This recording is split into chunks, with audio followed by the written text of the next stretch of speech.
look, let's jump straight into it. Today we're going to be talking about the next property boom and where we see it coming from and the big changes that we're seeing to the migration laws. It's being called the biggest changes in migration since World War II, which is significant. Now, just recently we had a jobs summit, and at that summit the Labor government was talking to a bunch of the ministers and government bodies and also businesses, and was talking about some of the changes they want to make to migration laws. Now, for me, there are a few key things that really stood out. The first one being they want to increase the cap that was on the international migration. They're increasing it by about 30,000 people per annum. So now we're going to be accepting 195,000 migrants per annum. Nearly 200,000 people are going to come into the country every single year. This is coming off a lull because of COVID, and it's going to have a significant impact on certainly rental prices in the short term, but then property prices in the long term. That's not the only change that they're going to be happening. There's a few others. What they're also talking about doing is allowing states and territories to nominate what they have as far as skill shortages. So if a state has a skill shortage, they're allowing for the state or territory to nominate that they need more nurses, more engineers, more industrial designers, whatever it is, doctors, to come into their state and allow for fast tracking of visas into those states. And the other thing that I found very interesting is we currently have a backlog of about 900,000 migrants that are waiting to get their residencies in Australia.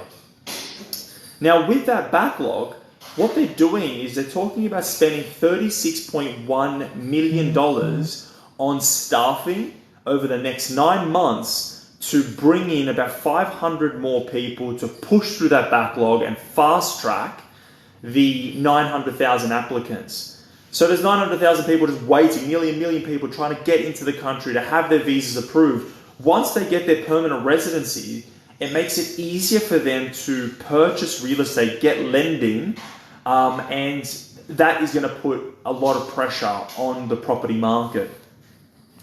Now, another topic that the government was talking about is they want to make it cheaper, streamline the process, and make it easier for migrants to get their permanent residency, to come into the country and to stay. The government's essentially shifting their focus from temporary visas to permanent visas, which is a really, really big change from the previous governments. This shift in making it streamlined, making it simpler, easier, cheaper, increasing the cap from 165,000 to 195,000, and allowing territories and states to nominate the skill shortages that they have, are all really big booms or changes to the migrant market, which is going to encourage hundreds of thousands of people to come into our country over the next 5 years. One of the other big things that I saw that was really interesting to me were the changes they're making to the international students. Now, international students, what they want to do is increase, one, the marketing spend in different countries. Increase the marketing spend so that they can get more students into the country.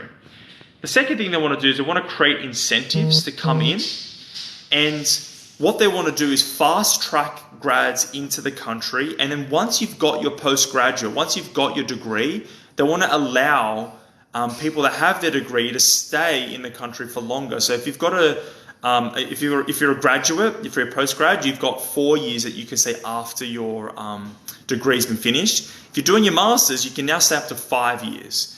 Now, all of these changes are they want to encourage the international students to fill the skill shortage. If you have a look at us compared to other countries, currently about 16% of international migrants stay in the country, whereas in Canada, it's about 27%. So there is obviously a huge opportunity for international students to come in, become permanent, to stay in the country and become permanent residents, and for the current skill shortage to be filled by migrants. This is a tremendous opportunity. And why I say we're going to see a property boom over the next 5 years is because of all these international students that are getting their visas, getting high-paid jobs, and then becoming permanent residents, and then also allowing for nearly 1 million people that are in backlog to push into the country, work, create an income, establish families. They're currently renting, but soon they're going to be able to buy. This is a huge amount of pressure on the property market. We're going to be seeing rising prices over the next 3 to 5 years. I hope you've learned something today. This is all recent news. If you've got any questions, reach out, let me know. Otherwise, happy investing, and hope to see you all soon.